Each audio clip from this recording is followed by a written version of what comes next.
सुग्र श्रोता साथियों, 18 पाद के प्रकरण में संबोधि श्री आप सबका स्वागत करती है। आत्मानंदी अनंत सिद्ध अरिहंत आचार्य श्री उपाध्याय जी, लोक विराजित साधु साध्विगण सारे, संयम सुशोभित श्री हाथों को जोड़ मान मोड़ वंदन करती हूँ मैं अहर्निशम, संबोधि करो प्रदान प्रभु कृपालु, पापों को कर सकूं हनन, पापों का कर सकूं शमन। पंच परमेष्टि लोक विराजित समस्त गुरु भगवंतों के चरणों में बारंबार आस्थापूर्वक वंदन नमन। आप सभी के अंतस्थल में विराजित शुद्ध परमात्मा तत्व को मेरा अभिनंदन। दोस्तों, आज माया मृषावाद का शुक्ल पक्ष लेकर बैठी हूँ मैं, और इसके बारे में हम चर्चा करेंगे, जिसका नाम है निपुण सजगता। दो शब्द हैं, निपुण और सजगता। यानी सजगता, अवेयरनेस, हम इतने सजग बन जाएं और उस सजगता में परफेक्ट बन जाए, निपुण बन जाए, यानी हमारा स्वभाव ही बन जाए, उसको कहते हैं निपुण सजगता। तो पहले सहजता आती है, फिर निपुणता आती है। सहजता यानी स्वाभाविक, नॉर्मल बन जाए हमारे लिए वह काम, कोई सा भी जो भी हम काम कर रहे हैं उसमें हमें निपुण बनने से पहले सहज बनते हैं। और सभी एक्टिविटीज़ में ये निपुण सजगता होनी बहुत ज़रूरी है, अभ्यास पूर्वक ये आती है। इसे हम ऐसे समझें जैसे कि कोई व्यक्ति पहली बार साइकिल चलाना सीख रहा है। अब जब वो सिखाने वाला उसको सिखाता है ना, उस वक्त सब तरफ से ध्यान हटके वो अपने साइकिल पर बैलेंस को साधने में लग जाता है। अगर उसे कोई ज़रा सा भी बोलाने की कोशिश करेगा, बात करने को कहे, नहीं मेरे से बात मत करो भाई, मैं गिर जाऊंगा, यानी सारा उसका टोटल जितनी भी उसकी एक एकाग्र वृत्ति, उसका सारा ध्यान अपने उस बैलेंस को साधने में लग जाता है। लेकिन जैसे जैसे उसकी प्रैक्टिस बढ़ती है, अभ्यास बढ़ता है, वैसे वैसे उसके लिए साइकिल चलाना एक सामान्य क्रिया हो जाती है। फिर तो वह हाथ छोड़ देता है और टेढ़ा मेढ़ा होकर भी बैठ के साइकिल चला लेता है, बिना पैडल मारे भी साइकिल चला लेता है, और साइकिल पर कई तरह के करतब भी दिखा देता है। तो निपुण सजगता, तो निपुणता आती है और साथ में सजगता भी रहती है उसके अंदर। तो कोई भी काम है, जैसे मान लो कैलकुलेशन करना है, या कोई भी चीज़ है, खाना बनाना है, संगीत गाना है, बजाना है, और संसार में कोई भी कलाकारी का कार्य है, शिल्प कला है, एवरीथिंग, यानी कोई भी काम संसार का, हर कामों में अभ्यास से सजगता आती है। तो जब हम सजग बन गए और सहज भी हो गए, तब समझो कि निपुण भी बन गए। संतुलन को साधना ही सजगता है, निपुणता है। अब निपुणता और उसमें भी सजगता, इसके भी कई प्रकार हैं। हमारे जैन शास्त्रों में, जैन आगमों में बोल संग्रह नाम का एक ग्रंथ है, और उसमें 1, 2, 3 ऐसे अलग अलग बोल, एक बोल में एक आत्मा, एक लोक, एक आलोक, और एक जो वस्तुएं, उन सबका संग्रह किया है। फिर दो दूसरे बोल में जो दो वस्तुएं हैं उनका संग्रह किया। ऐसे करके बोल संग्रह बहुत लंबा चौड़ा, काफ़ी विशाल ग्रंथ बना हुआ है। तो उस बोल संग्रह में नैपुणिक 9 प्रकार के बताए हैं। जो अपना ये विषय चल रहा है ना, निपुणता वाला, सजग निपुणता। तो नैपुणिक यानी जो निपुण बन गए हैं, जिनमें निपुणता का गुण आ गया है, वो है नैपुणिक। तो नैपुणिक 9 प्रकार के बताए गए हैं। वास्तव में 9 प्रकार क्या हैं? 14 पूर्व का नाम सुना ना? नवकार मंत्र में 14 पूर्व होते हैं। 14 पूर्व ज्ञान का एक मेजरमेंट है, ज्ञान का एक परिमाण है। तो 14 पूर्व में बताया 9वां पूर्व जो है, 9वां पूर्व इसी बात का है, और उसमें ये 9 अध्ययन है, 9 नैपुणिक नाम से। तो पहला है संख्यान, दूसरा निमित्त, तीसरा कायिक, चौथा पुराण, 5वां पारिहस्तिक, छठा पर पंडित, 7वां वादी, 8वां भूतिकर्म, 9वां चिकित्सा। ये 9 नैपुणिक वहाँ पे बताए हैं। पूर्व का ज्ञान तो अविच्छिन्न हो गया है, परंतु कहीं कहीं फुटकर हमें उसका थोड़ा बहुत ज्ञान झलकियों के रूप में मिल जाता है। तो उसी को ही मैंने संकलन करके और आपके लिए मैं उस ज्ञान को, उस सब जानकारी को मैं यहाँ पर लेकर आ रही हूँ। 9 प्रकार के नैपुणिक। पहला है संख्यान। संख्यान में गणित का विषय है, जो 9वें पूर्व का पहला अध्ययन संख्यान। उसमें हर प्रकार के गणित का, हर प्रकार के कैलकुलेशन का तरीका बताया गया है। और ऐसे व्यक्ति जो हर कैलकुलेशन में, हर संख्यान के ज्ञान में निपुण बन जाते हैं, उनको कहते हैं संख्यान, संख्यान नैपुणिक। दूसरा है निमित्त नैपुणिक, और ज्योतिष का ज्ञान सारा उनको आता है, और बड़े बड़े जो चूड़ामणि ग्रंथ हैं ज्योतिष के और निमित्त के, उन सबको पढ़ लेता है, उसका अभ्यास कर लेता है, और भूत भविष्य को जानना उसके लिए बड़ा सजग सरल बन जाता है। तो उसको कहते हैं निमित्त नैपुणिक। और तीसरा, 9वें पूर्व का तीसरा अध्ययन जो है, वो है कायिक नैपुणिक। कायिक में यानी काया को जानने वाला, नाड़ी संबंधी, प्राण तत्व संबंधी सारा ज्ञान है उसमें, और इसको सीख जाए तो समझो मुर्दे में भी जान डाल दे।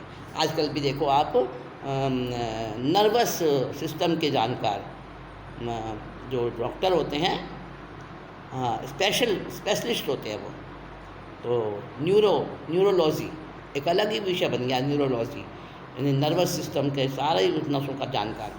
तो शायद इस कायिक अध्ययन से, कायिक नैपुण्य से ही उसकी प्रेरणा ली गई है। तो कायिक नैपुणिक होता है जो नाड़ी संबंधी, प्राण तत्व संबंधी सब जानता है, मुर्दे में भी प्राण डाल सकता है। फिर है पुराण नैपुणिक। पुराण नैपुणिक जिसमें सारे पुराणों का, वृद्धों के अनुभवों का और सब का इसमें ज्ञान दिया है, मक्खन और सार निकाला है, इसको जानने वाला पुराण नैपुणिक कहलाता है।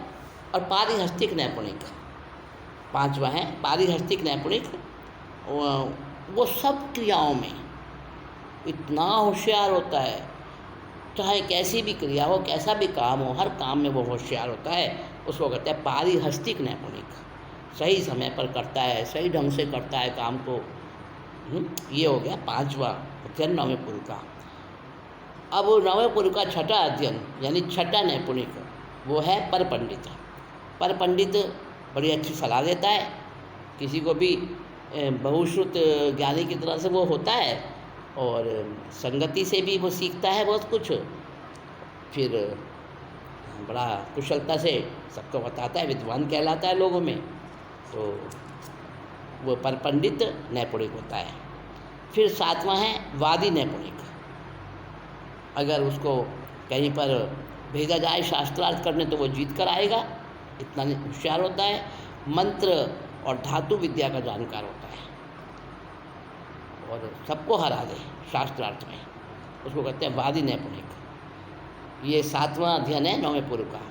9वें पूर्व का 8वां अध्ययन है भूतिकर्म नैपुणिक, यानी झाड़ फूँक करने में, भूत उतारने में, ऊपरी जो किसी के व्याधि हो जाती है ना, उसको दूर करने में वो सारा ज्ञान उसको आता है। भभूत वगैरह देने में कुशल होता है, वो होता है, उसको कहते हैं, क्या नाम बताया उसका नाम बताया भूतिकर्म नैपुणिक। और फिर है 9वें नंबर पे चिकित्सा नैपुणिक। तो वो जो है चिकित्सा करने वाला, सब तरह की चिकित्सा उसको आती हैं, अलग अलग पद्धति चिकित्सा की। जैसे कोई आज के ज़माने में उसको थेरेपी कहते हैं, नेचुरोपैथी, एलोपैथी, होम्योपैथी और कई तरह की थेरेपीज़ है ना, जिसमें आप समझो colour therapy, music therapy, soil therapy, light therapy, air therapy, बहुत तरह की थेरेपी है। स्वर चिकित्सा, ये जो अपने नाक के स्वर चलते हैं, इससे भी चिकित्सा होती है। हर तरह की चिकित्सा, हर अंग की चिकित्सा वो जानता है, उसको कहते हैं चिकित्सा नैपुणिक। तो 9 प्रकार के निपुण व्यक्ति होते हैं, इसको हम सजग निपुणता कहते हैं। और इसके अलावा भी, ये तो हो गई लौकिक दृष्टिकोण से। आत्मा के दृष्टिकोण से भी नैपुणिक होते हैं जो कर्म को विदारण करने में, कर्म का नाश करने में निपुण होते हैं, उनको नैपुणिक कहते हैं। और ज्ञाता भी कहते हैं उनको, निपुण ज्ञाता। तो कहानी सुनाऊंगी आपको, जिसमें एक शिव नाम का किशोर है, लड़का है शिव नाम का। वो भी बड़ा निपुण था।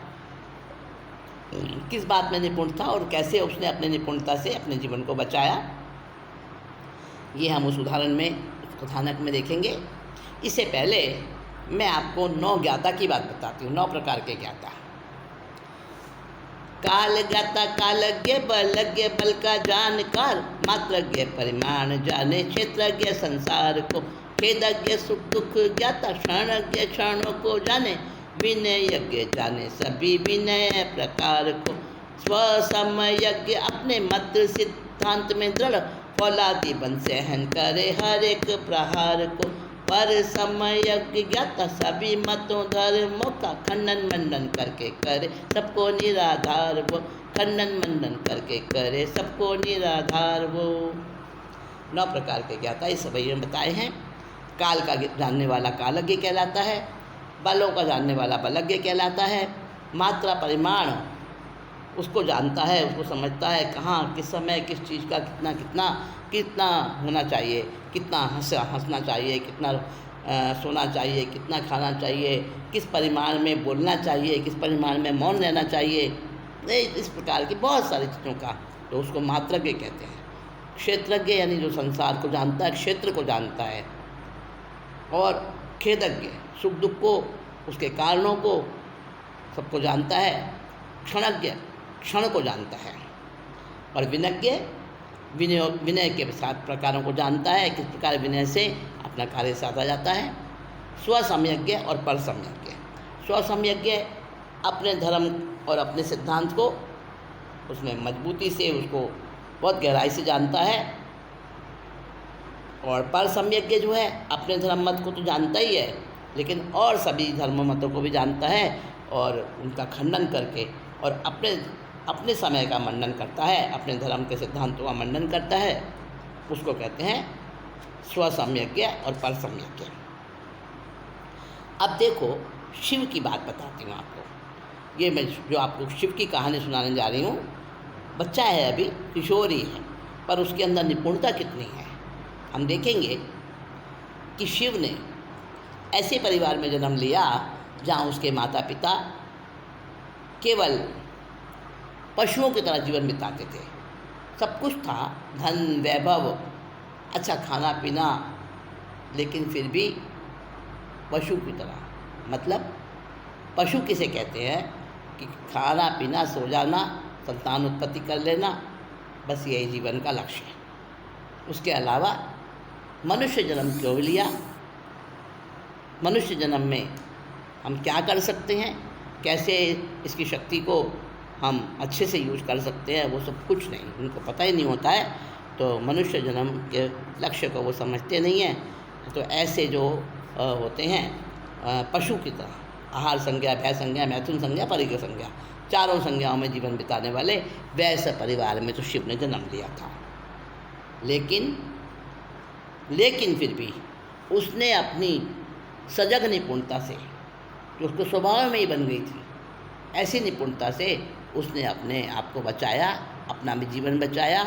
और जहाँ अन्याय हो रहा था, अनीति हो रही थी, गलत जो है अनैतिकता हो रही थी, उस सबको भी उसने रोका। किस प्रकार से रोका, किस प्रकार से अपनी निपुणता से उसने काम बनाया, ये हम सुनेंगे इस कहानी में। कपटी से पाला पड़ता, तब बुद्धि तेज चलाई, सजग निपुणता रख करके शिव ने अपनी जान बचाई। कौन था शिव, इसकी बात अब करते हैं। उज्जैनी में एक गोपालक था, समुद्र दत्त धारिणी का जोड़ा। नहीं सेठ थे किंतु प्रचुर धन था, शिव कुमार किशोर उम्र में था। उज्जैनी की घटना है ये। उस समय उज्जैनी नगरी बड़ी समृद्ध नगरियों में मानी जाती थी, मेट्रो सिटी जिसे आज के ज़माने में कहते हैं। उस समय वो नगरी महानगरी कहलाती थी और उज्जैनी में बहुत से जैन परिवार रहा करते थे। उसी के वजह से उसका नाम उज्जैनी अर्थात जैनों से भरी हुई नगरी पड़ा था नाम। तो उसी नगरी में गौओं का, पशुओं का पालन करने वाला गोकुल यानी ग्वाले का परिवार एक रहा करता था और बहुत पैसे वाले थे। उनके बहुत सारे गोकुल चलते थे, अलग अलग शहरों में, अलग अलग एरिया में उनके गोकुल थे, बड़े विशाल, और बहुत आमदनी होती थी। देश में विदेश में उनका सामान जाता था, प्रोडक्ट जिसको कहते हैं, डेयरी उद्योग। तो दूध, दही, मक्खन, घी, पनीर, छाछ, बहुत चीज़ें उनकी जो है और बिक्री होती थी। और पशुओं को, गाय, भैंस, बकरी, जो भी पशु होते थे, दुधारू पशु, उनको वो पालते थे और उनका मतलब बिजनेस, उनका गोरस का बिजनेस था। तो वो शिव कुमार उनका बेटा था, समुद्र दत्त और धारणी का। 3 व्यक्ति हो गए परिवार में, और चौथा व्यक्ति था यक्षदत्त। ये नौकर था, पर पहले का भी नौकर था, बचपन में आया था जब बहुत दिनहीन अवस्था में, तो सेठ ने दया करके अपने घर रख लिया था उसको। और उसने इस घर में रहते हुए ऐसी जगह बना ली थी यक्षदत्त ने, अपनी मेहनत से, अपनी ईमानदारी से, अपनी कार्यकुशलता से। अब वो घर का ही, परिवार का ही एक सदस्य बन गया था, जी तोड़ के मेहनत करता था। दोस्तों, ये कहानी शिव कुमार की निपुणता वाली कहानी गौतम कुलक में आई है और जैन कथा रत्न कोश में भी आई है कहानी। तो वहाँ से मैंने आपके लिए ढूंढ कर निकाली है। बड़ी अच्छी सरस कहानी है, आप सुनेंगे और इससे शिक्षा भी ग्रहण करेंगे। अब 4 प्राणी का ये परिवार था, लेकिन एक विशेषता थी, खूब तो गोरस था, धन खनाखन उनके बरसता था, इज्जत भी थी, नाम भी था, पैसा भी था, सुख सुविधाएं भी थी। और शिव कुमार तो अभी किशोर उम्र में था, जिसको कहते हैं टीनेज आज की भाषा में, यानी कि 12 साल से और 17-18 साल तक का बच्चा जो है वो टीनेजर कहलाता है, उसको किशोर कहते हैं। तो शिव कुमार अभी मतलब यौवन तरुणाई में था, अभी उसकी हल्की मतलब मूँछों की जरा सी जगह बनी थी, और ना वो बच्चा कहलाता था ना वो बड़ा कहलाता था, बीच की उम्र में था, जिसको कहते हैं बड़ों में बैठता तो बड़े लोग कहते हैं चल जा खेल, क्या हमारे बड़ों की बात में बैठता है, तो वो भी बच्चा है, कहीं समझ में नहीं आएंगी ये बातें। और अगर वो बच्चों में जाके खेलता तो उसको लगता नहीं, मैं तो अब इतना छोटा नहीं हूँ कि मैं बच्चों में खेलूँ। नहीं, उसके शरीर में कुछ अलग टाइप के केमिकल्स जो है ना बनने शुरू हो जाते हैं, और वो एज होती है किशोर अवस्था की।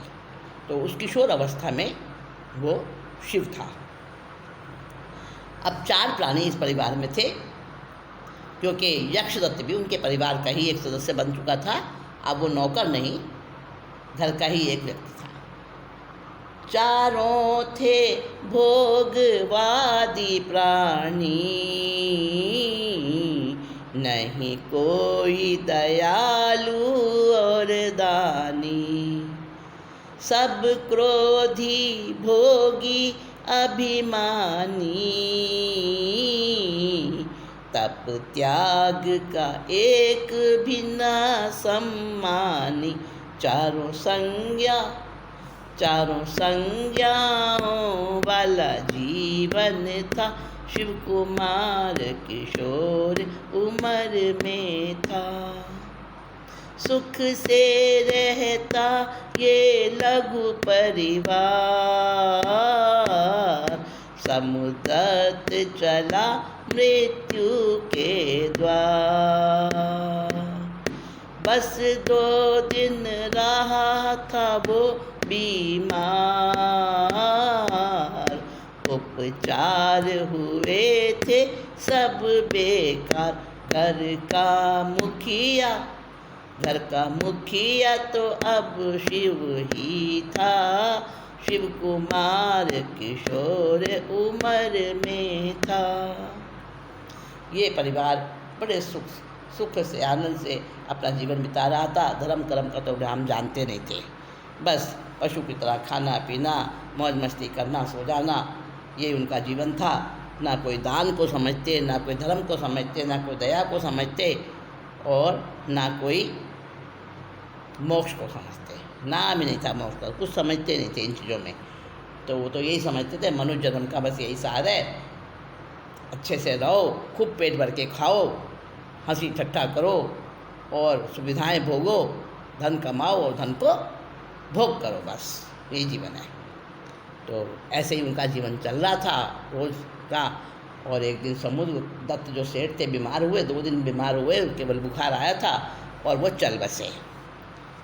अब धारिणी अकेली रह गई, बेटा अभी छोटा ही था, बता रही हूँ आपको, अभी तो किशोर अवस्था में था, परंतु अब वो घर का मुखिया कहलाने लगा। कहना घर का मर्द, अब मर्द घर का मुखिया वो शिव कुमार ही बन गया, क्योंकि सारा काम वही देखता था, गोकुल इत्यादि का। अब देखो, पिता के स्वर्गवासी होने पर बड़ी आफत आ गई। एक बार तो जैसे जीवन रुक गया, स्टॉप हो गया, लेकिन जैसे ब्रेक वो होता है ना, स्पीड ब्रेकर, वहाँ पे गाड़ी की स्पीड जो है एकदम हल्की पड़ जाती है, मंद पड़ जाती है और फिर से चलने लग जाती है। ऐसे ही परिवार का कोई सदस्य जब काल कवलित हो जाता है, थोड़े से क्षणों के लिए ऐसा लगता है कि बस ज़िंदगी रुक गई है, फिर वो जीवन चलने लग जाता है। ऐसे ही धीरे धीरे उनका भी चल रहा था। और धारिणी ने भी सब्र धारण कर लिया, धैर्य धारण कर लिया। कब तक रोती आखिर। हाँ, तो उनके जीवन में अब क्या मोड़ आया। देखो, सुख और दुख का जोड़ा है, और ये सुख और दुख जीवन में आते हैं तो आते तो अपने कर्मों से ही हैं, परंतु इनके भी कुछ निमित्त बनते हैं। दोस्तों, धारिणी के जीवन में और शिव कुमार के जीवन में अब वो 4 की जगह 3 हो गए परिवार में। तो क्या उनके जीवन में ऐसा तूफान आया जिसने इस कहानी को आगे बढ़ाया। हम आगे क्रम से इस कथानक को सुनेंगे। अभी तो मैं इस घटना को यहीं पर विराम देती हूँ, और अगली बार जब मीटिंग में हम फिर साथ बैठेंगे तब मैं इस कथा को फिर से आगे बढ़ाऊंगी। और दोस्तों, तब तक के लिए आप देखते रहिए, जुड़े रहिए और सब्सक्राइब, लाइक करते रहिए, फॉरवर्ड करते रहिए, शेयर करते रहिए। हमारे वीडियोस को करते हैं आप, मुझे पता है। और अगली बार नेक्स्ट टाइम फिर से बैठेंगे हम। तब तक के लिए संबोधि श्री चल।